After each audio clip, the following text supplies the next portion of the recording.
thank you for joining us. This is CBA Security Update, your weekly security program broadcasting to you live from Hargeisa.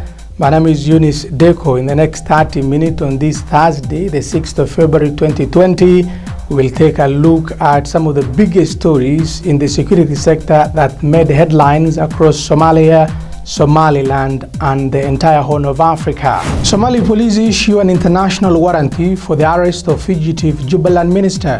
Galmudug elects president and United States congratulate the new leadership. Somali National Army urged to remain neutral in the Galmudug political standoff, and Banadi Regional Chamber of Commerce dissolved over Al-Shabaab links.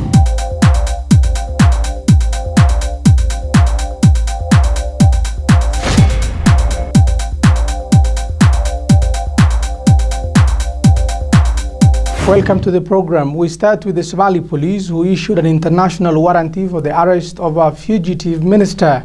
Somalia's government has asked the Interpol and Kenya to help detain Abdirashid Hassan Abdinur, popularly known as Abdirashid Janan, the security minister in the regional administration of Jubaland, who reportedly escaped from prison in Mogadishu. The Somali police issued a statement asking Kenya to help with the arrest and extradition of Jubaland Security Minister Abdirashid Janan, now in the border town of Baladhawo from Nairobi. Reports indicate that Jubaland Security Minister Abdirashid Janan arrived in Baladhawo in the Gedo region near the Kenya's border with Somalia and was received by a warm welcome from local residents. Kenyan government should arrest the Jubaland Security Minister Abdirashid Janan and hand him over to Somalia for prosecution, said a statement from the Somali police. This comes as a human rights body, Amnesty International, in a statement issued on Monday, said Janan, who escaped from custody in Mogadishu last week, must be deported back to Somalia to face trial. Amnesty said it has learned from multiple sources that Abdirashid is now in Nairobi, Kenya. Amnesty also urged the Jubaland's president Ahmed Madobe not to shield Janan from prosecution. Janan was arraigned at the Banadi Regional Court in Mogadishu on 6th of October 2019 and thereafter detained until his escape last week. Somalia's Galmudug State Parliament has elected president and the vice president of the state on Sunday morning in Dhuusamareeb. Ahmed Abdi Kariye noqonaya madaxweynaha dowlad goboleedka Galmudug. Ahmed Abdi Kariye Qorqor has won Galmudug presidential poll, obtaining 66 votes out of 77 members of parliament who were present in the session. Mr. Kariye defeated Abdullahi Ahmed Samatar, who received only 9 votes. Galmudug's Speaker of Parliament, Mohammed Noor Gaal, announced the results of the election, crowning Ahmed Abdi Kariye for the presidency of the state for the next 4 years. Thereafter, parliamentarians went in to vote for the vice presidential candidates, who were up to 5 candidates. In the second round of voting, Ali Dahir Eid has won the Galmudug's vice presidential post after receiving 46 votes, while his rival Abdiqani Sheikh Ali Dini received 31 votes. 2 Alif MPs were not present at today's session, mostly from Sufi group Ahlus Sunnah wal Jama'a, who boycotted the proceedings of presidential elections. The group accused the federal government of intervention of Galmudug's local politics. United States Embassy to Somalia has congratulated the newly elected president Ahmed Abdi Kariye. In a press statement, the embassy called on Galmudug people to join into a peaceful dialogue and avoid any use of violence. Political commentators predicted that the president to be elected from politicians leaning towards the current federal leaders in Mogadishu. Ahmed Abdi Kariye was a minister who resigned recently from the federal cabinet, and his deputy Ali Dahir Eid was a former Villa Somalia staff. The controversial election comes at a time when Ahlus Sunnah wal Jama'a group has elected their leader, Sheikh Shakir, as a president in Dhuusamareeb, and former state president, Ahmed Duale Gelhaf, crowning himself in Gaalkacayo, creating 3 parallel presidents in Somalia's central state. Meanwhile, as the political temperatures and standoff over the politics of Galmudug is still rife, the Political Coalition Forum for National Parties, that is the Coalition for Opposition Parties, has called on the federal government of Somalia to refrain from interfering with the Galmudug state presidential elections while urging national and foreign troops to remain neutral in the process amid confusion on the process, which has seen factions elect their own leaders. The coalition, led by former presidents Hassan Sheikh Mohamud and Sheikh Sharif Sheikh Ahmed, said in a statement, "The situation in Galmudug was already fragile and any further interference could lead to a conflict and destabilization. We call upon the federal government to refrain from further interference with the Galmudug political process," the leader said, adding, "The Somali National Army should remain neutral, not to be entangled in the process." The statement comes a day ahead of the planned elections of Galmudug president led by pro-federal government factions slated for Sunday. A faction of MPs allied to the outgoing president Ahmed Haf, sitting in Gaalkacayo, elected a new speaker on Wednesday and said it was extending the term of Haf by 2 years so that he can finish his 4-year term. Haf came into office in 2017 following the resignation of the then president Abdikarim Guled. Following the move by Haf faction, the Al-Sunnah side elected outgoing Galmudug State Chief Minister Mohammed Shakir as president on Thursday in the capital Dhuusamareeb. In their statement, FNP also urged foreign troops in Galmudug not to be involved in the electoral process but instead provide security. The coalition warned against interference by foreign troops, as was the case in Jubaland's presidential elections in September 2019 and in Southwest State in December 2018. The coalition also urged stakeholders, among them candidates and professionals, to take active role in spearheading talks to calm the situation and reach a consensus. They further urged the international community to speak out on the ongoing political crisis. At least 18 people, including 8 Somali government soldiers and 10 Al-Shabaab militants, were killed and more than 13 others wounded when fighters from Al-Shabaab attacked the Somali National Army and Africa Union peacekeeping mission troops base in the Middle Shabelle region on Sunday. Hassan Ibrahim, a military official in the region, told the media that the main attack took place at AMISOM and SNA base in the vicinity of Khalimo in the region. The group also attacked several other observation points with mortar shells, he said, adding that they did not know how many people were killed or wounded. Somali-based Al-Qaeda affiliate group Al-Shabaab claimed responsibility for the Khalimo attack and said it had killed more than 13 soldiers.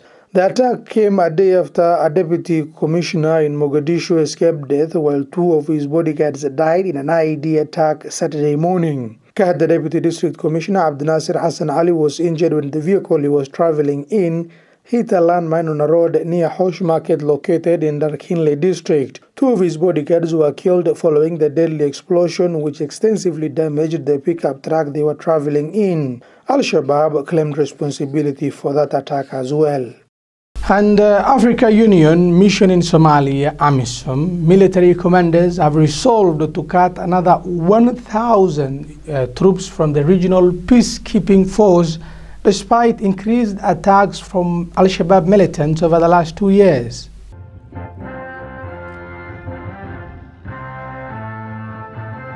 According to AMISOM, the drawdown of an additional 1,000 uniformed personnel will take place by February 28th. The meeting agreed to implement the drawdown as per the timelines and to further study the implications to ensure mitigation of potential risk of reversing the security gains so far achieved, said a statement issued by the EU mission this week. Participants who attended the 29th meeting of the AMISOM MOCC expressed regrets on the additional drawdown and emphasized the need to take note of the conditions on the ground as well as pace of development of the Somali security forces to take over security responsibility from AMISOM. The EU Commission made the remarks during the latest meeting of the AMISOM Operations Coordination Committee MOCC, which brought together military chiefs of the 8 troop contributing African countries to Somalia that are Burundi, Djibouti, Ethiopia, Kenya, Nigeria, Sierra Leone, Uganda and Ghana.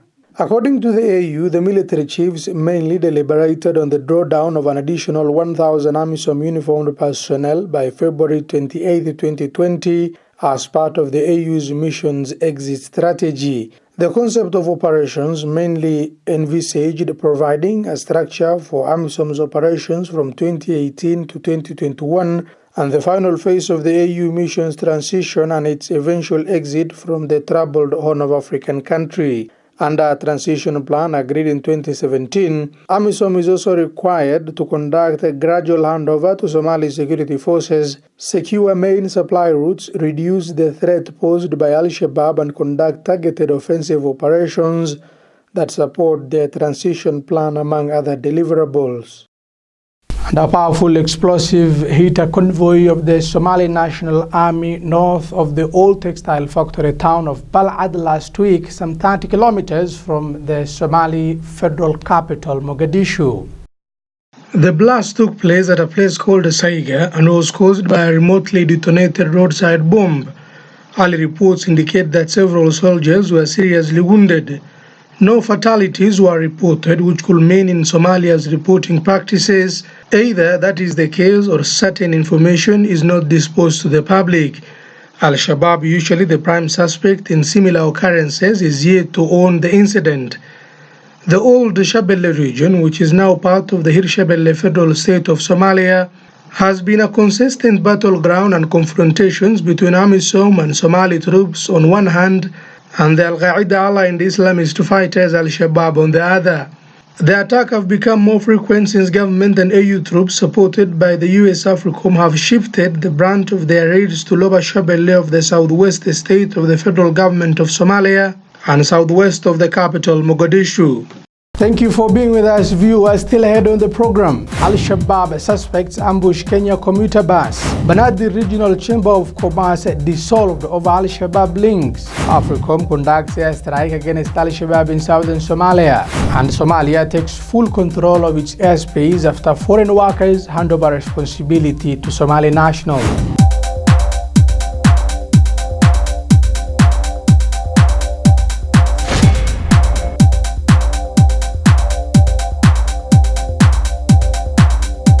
يا سلام كسو دو قيمة دمستا بلارن أي كوسا ميسا شركة تلسوم 4G++, 3G إيو وريبا 2G كفائدة يسو قيمة دمستا إنترنت محمل قيمة دمستا حلموين كأساسية قيمه هورا بقولي كونتن كإنبي واحد كوهلي جرتي نص دولار هالكا قيمها عصب لبدا بقولي إنبي aad ku helayso nus dollar qiimihii hore 300 MB waxaad ku heli jirtay $1 halka qiimaha cusub 400 MB aad ku helayso $1 qiimihii hore 600 MB waxaad ku heli jirtay $2 halka qiimaha cusub 800 MB aad ku helayso $2 maxmil qiimihii hore 900 MB waxaad ku heli jirtay $3 halka qiimaha cusub 1.2 GB aad ku helayso $3 ha u dayma la'aan qiimo dhimista xidhmooyinka casriga ah $5 bil kasta waxaad heli jirtay 9 GB halka maalin kasta aad heli jirtay 300 MB hadda qiimaha cusub $5 bil kasta waxaad helaysaa 16 GB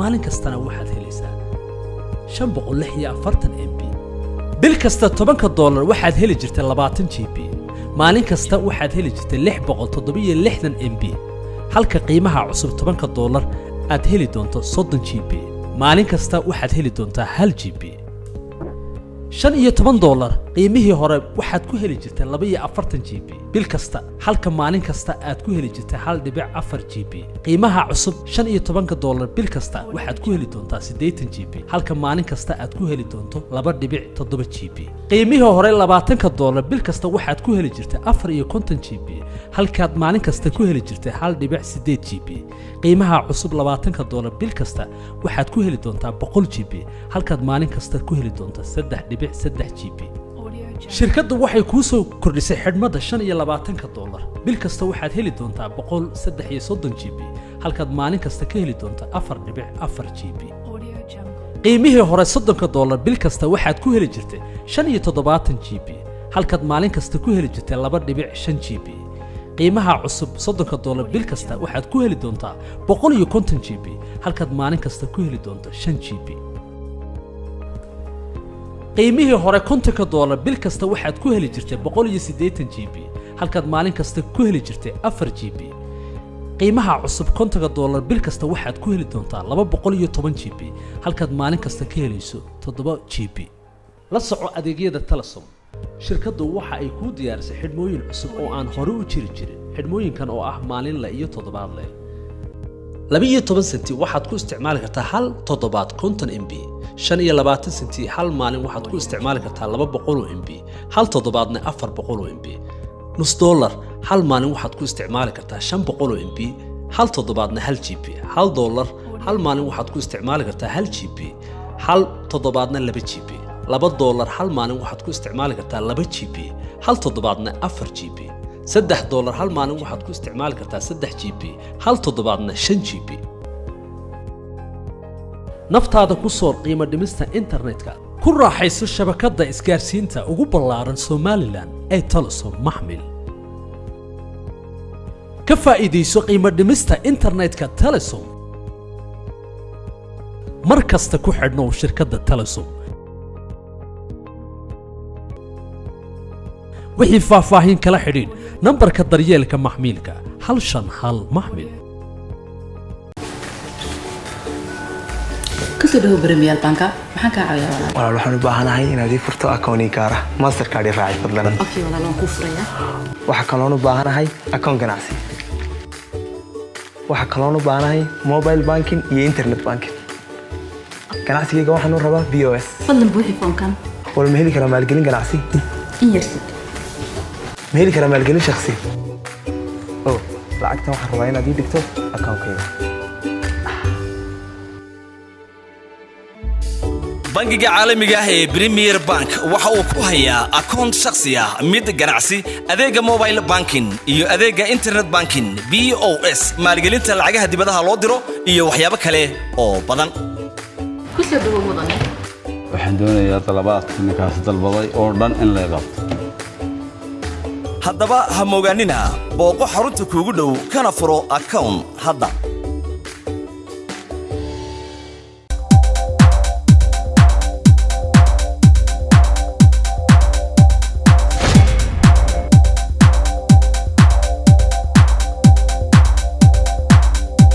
Welcome back, viewer. Now to neighboring Kenya, at least 2 people were injured while several others escaped unhurt when Al-Shabaab suspects attacked civilians traveling on a bus in the northeastern Wajir County of northern Kenya.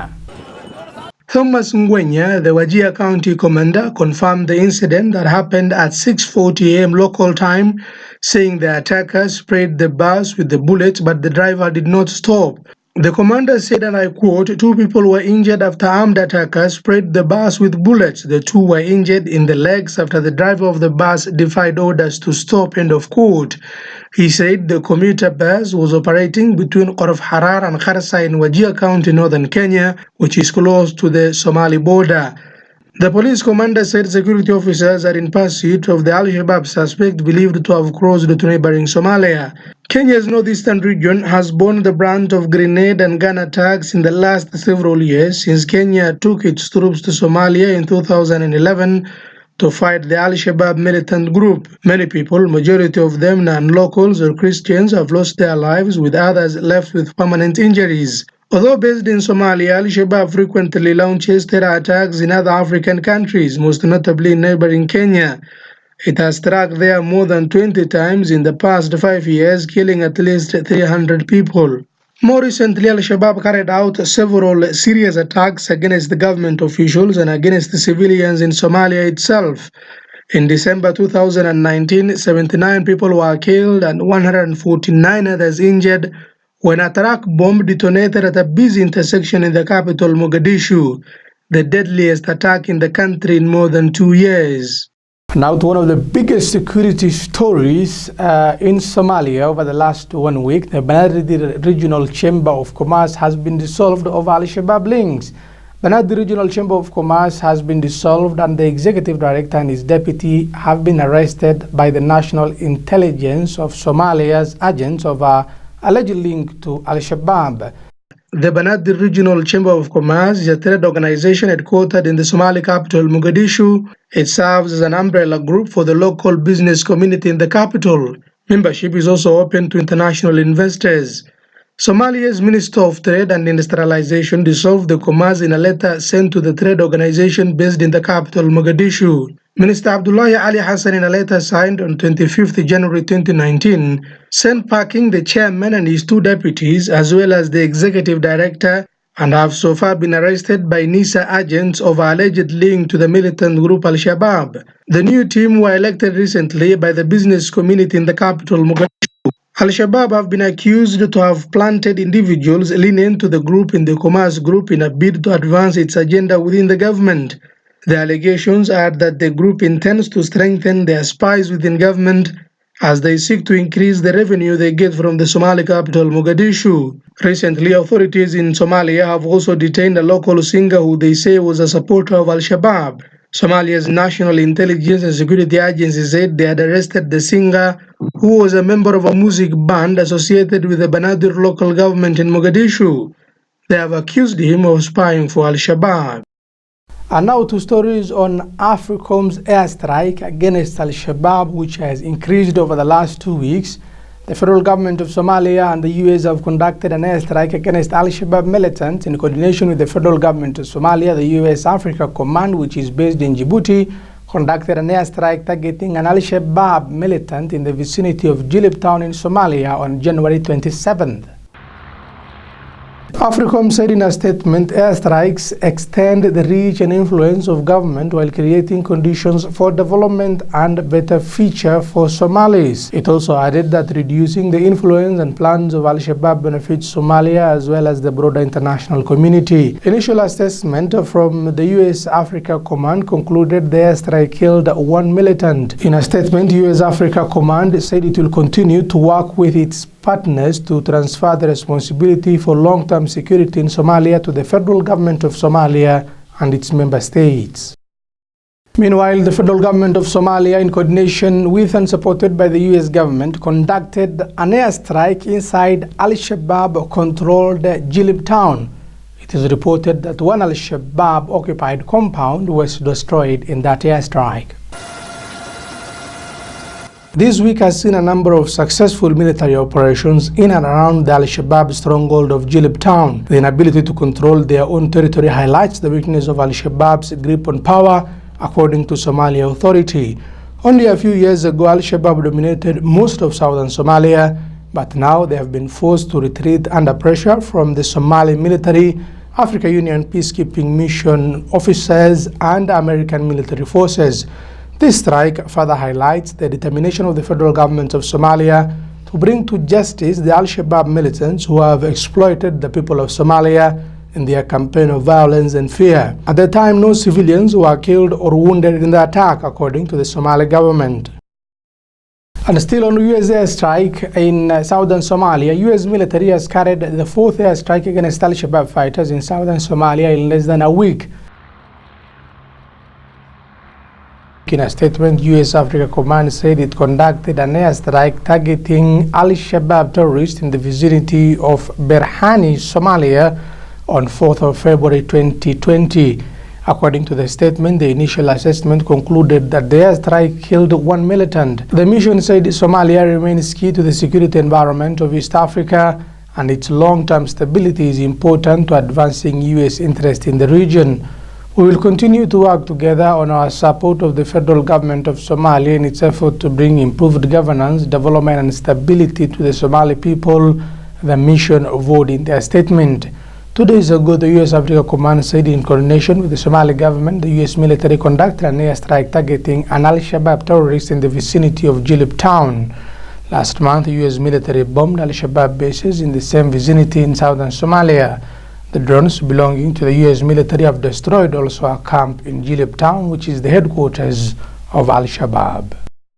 And lastly, Somalia takes full control of the security of its airspace after foreign workers handed over responsibility to Somali nationals.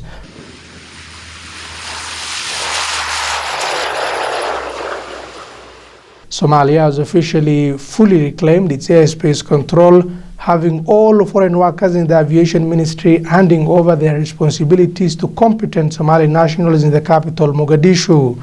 The team of Somali professionals will be working from a new fully equipped flight information center to control Somalia's airspace in Mogadishu's Aden Adda International Airport, which is largely protected by the Africa Union forces.